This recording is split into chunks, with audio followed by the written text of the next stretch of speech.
Alright, hello guys, welcome back to the Stoic Anime Podcast. I'm Torin, and we have Sebastian. And you have the Taeko here. Alright, so our first topic of the day is top 5 classic anime shows and movies. And man, alright, so I'm gonna start off with my list. For shows, I have Samurai Champloo, Afro Samurai, Yu Hakusho, Berserk, Inuyasha. And then for my movies, it will be Spirited Away, Kimi no Nawa, Akira, Perfect Blue, and Go-Go 13. Okay, so for my top 5 original anime, Soul Eater, Death Note, Code Geass, and Fairy Tail, and Full Metal Alchemist series. When did Fairy Tail come out? 2006, I believe. 2009, I think. No, like 2009. Naruto too. It came out like 2009, I think. Naruto came out in 2002. 2002. Woo! Yeah, the manga came out in 99. That was Yeah. back in the day. Yeah, that's Quite a while crazy, back. dude. You think Naruto would be a classic? Naruto's a classic. Well, yeah, but you think like, the next generation will Oh, watch? I think it would be a Naruto? classic. Yeah, it's definitely gonna be a classic. All right. And then you got them like throwback classics like fucking like 80s shit like Astro.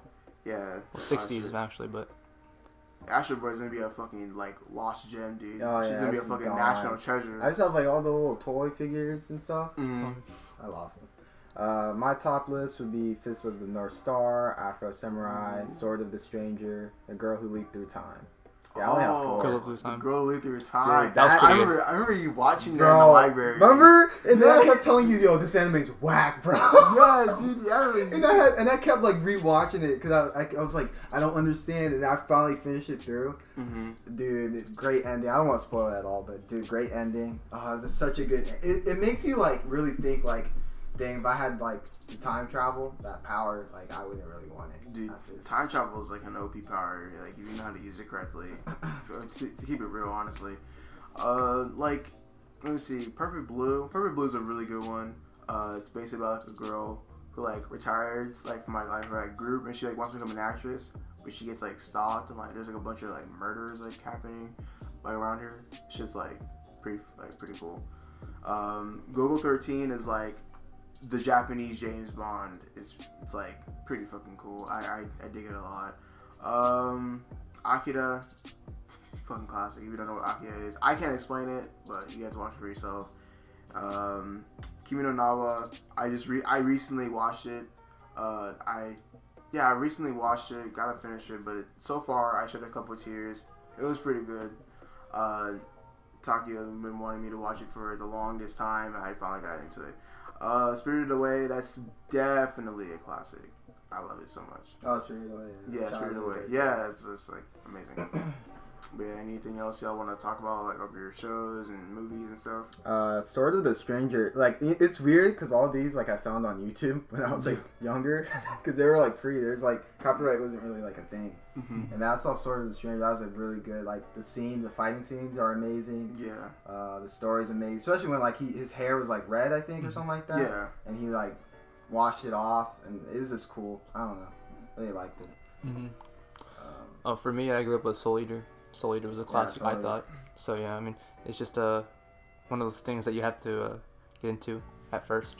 Oh yeah. Which I did. Yeah, definitely. Yeah. And like my shows are like, you know, Samurai Champloo and Afro Samurai. Those are like things of like me growing up. Like, you know, like Afro Samurai was like one of the like best like kind of main character who was like black and like black anime that I kind of got into that I was like grew up around with. Yu Hakusho is definitely a classic, and it's arguably one of the best animes of all time. Oh, you know what's a good? What? Which one? So like I was like on Reddit. I should have not went on Reddit. So this person said, Yu Yu Hakusho. I don't know why a lot of people compare it to Yu Yu Hakusho and Hunter x Hunter. Well, yeah, because they're made by the same person. So yeah. Which one do you think? Which one do I The better think? series? Yeah. Well, let's see. I feel Well, because Yu Yu like I mean, Hakusho- because they're both pretty fair. Like they're both pretty fair in terms of like power scaling. Because like no one's like, one person can be OP than the other, but they always like have their weaknesses. But I'm gonna have to go with like Hunter x Hunter because Hunter x Hunter like I said, everything's fair, and plus like, but in terms of like if it being finished, Yu Hakusho by far, because like everyone has like concluded ending and stuff. I feel like to use the nin system how he created the nin system was a good way to like create this power balance within everyone. Yeah. So everyone, I forgot the actual names of like kin and using nin and all these types of. Yeah, it's like nin, levels. ren, ten. Yeah. Like all that stuff. I thought that was pretty cool. Yeah, because like with me, I saw Hunter x Hunter before I saw Yu Yu Hakusho, so I was like, I like Hunter x Hunter.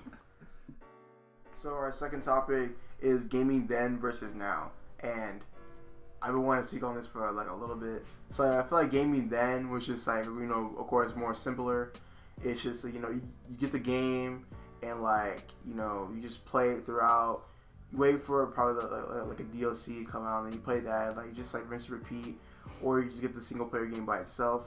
But now, like everything has to be so oversaturated with like so much content. Like I mean, content keeps the game alive. That's good. But like of course, it's always good to just like just stop with all that. A good example of that is Call of Duty. Like of course, Call of Duty like this year they've been lacking the content.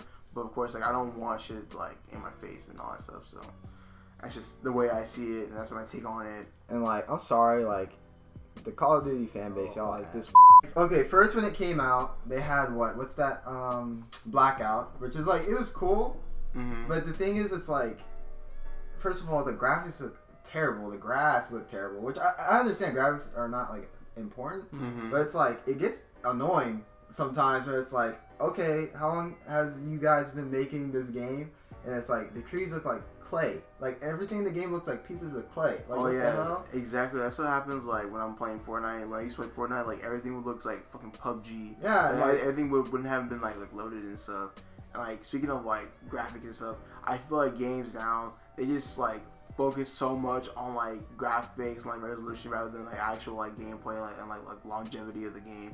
Because like now they want like games to be like fucking 8K like mega like have a game that has like PS2 graphics and have like a long like longevity of the game rather than like having like the best like graphics and then just like the game like being played for like 60 hours like fuck out of here. And like dude, trailers back then, like E3 back then, like 2009, bro, like everyone was really hyped for E3. It was like, oh dude, the new God of War, like oh snap, like dude, that's when like games were really like everyone was like participating like when the game did come out. Now it's like E3 is like a freaking meme. Like everyone's like in the comments like, oh my god, E3, oh it's terrible. E3 is terrible this year either way. Like freaking like the Square Enix conference was the worst I've ever seen. I didn't even watch it. Like honestly, like no like disrespect to like Square Enix, but like that is stupid. Stop having the same game remade and like into like different games like twice in a row.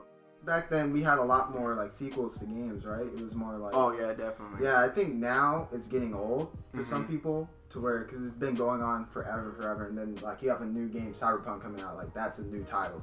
And I think that's what they have to do now, like with gaming coming out with new titles. Like, yeah, you can still come out to Call of Duty, but I think Call of Duty already hit its peak. Like I think it's not gonna get any more popular. I feel like Call of Duty hit its peak when like Black Ops 2 came out. When Black Ops 2 like is arguably one of the greatest Call of Duties of all time. Like the Holy Trinity and like majority of the Holy Trinity of Call of Duty like would be like Black Ops 1, Black Ops 2, and Modern Warfare 2. That was like the greatest thing ever. Like man, you over getting called the N-word in NW2 lobbies and stuff, but now you don't even have that anymore. Now like everything's like lacking content, or it's just a short amount of like game, a boring game in general, which is I don't know. And plus, like all the systems, like they were kind of like good on that. Like the systems were very good. I mean, not saying like of course they're gonna get better, but like I said, they just focus so much on just different stuff.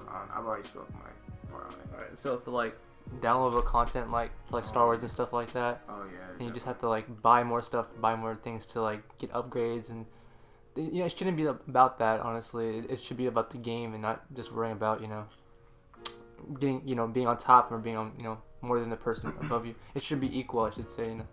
So yeah, companies just focus way too much on the money. That's what I hate about like Red Dead. Like Red Dead was like, oh, you can't get this mission unless you buy like I was gonna buy it either way, the bonus or whatever edition, the ultimate edition. I was gonna buy it either way. I'm a big Red Dead fan. Yeah. So like I played the mission.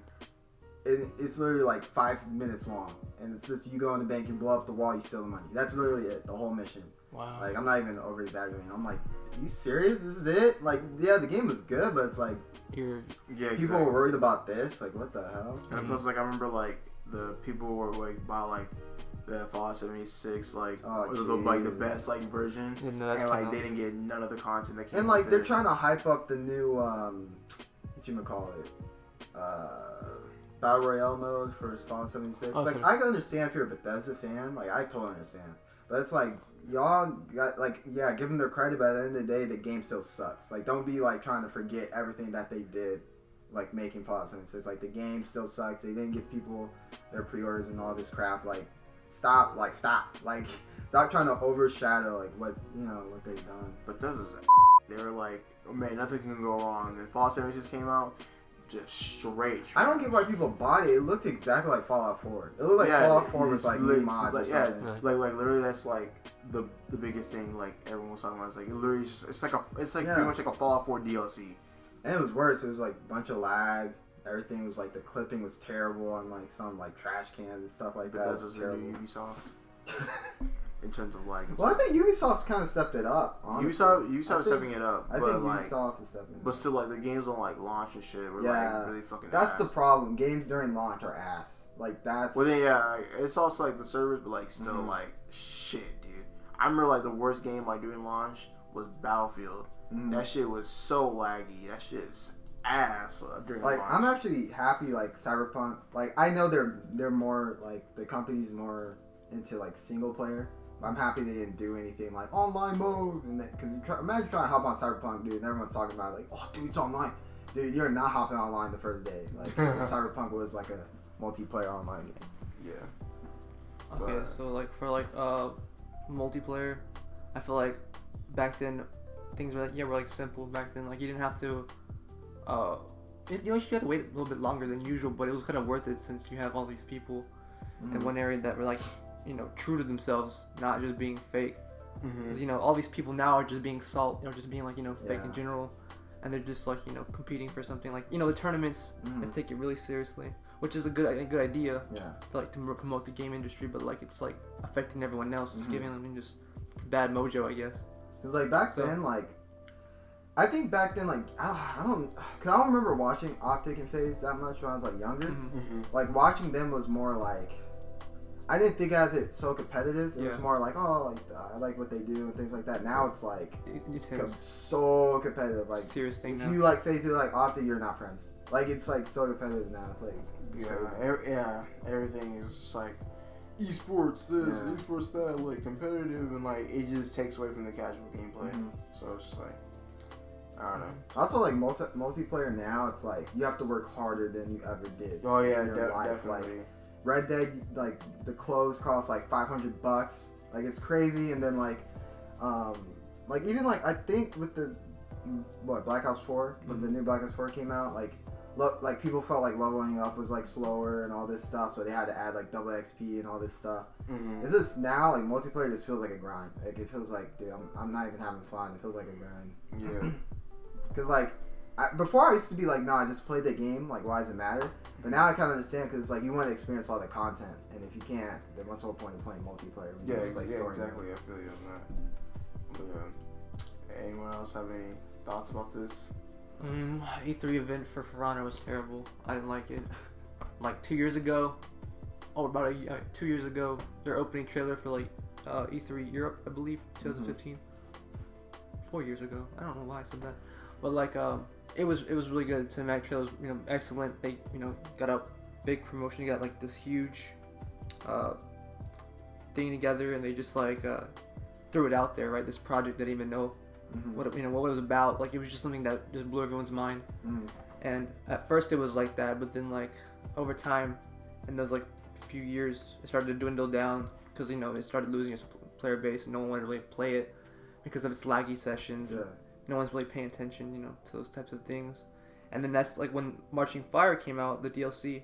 That was the big announcement they did, and that brought a lot of players back. But it's just like a wave, honestly. Yeah. Sometimes like old games come back. I feel like, but that's kind of like what Ubisoft did, like with Rainbow. Like Rainbow wasn't like it's. I mean, when it came out, it was popular, but it died out. Like pretty. Like Black Ops was still on the rise, and Rainbow kind of went down. And like now, because Rainbow's been updated, people like some of my friends are playing it and things like that. Mm-hmm. Yeah. All right, guys, that concludes Stoic Gaming Podcast number 3. Hope you guys have a great weekend. See you later.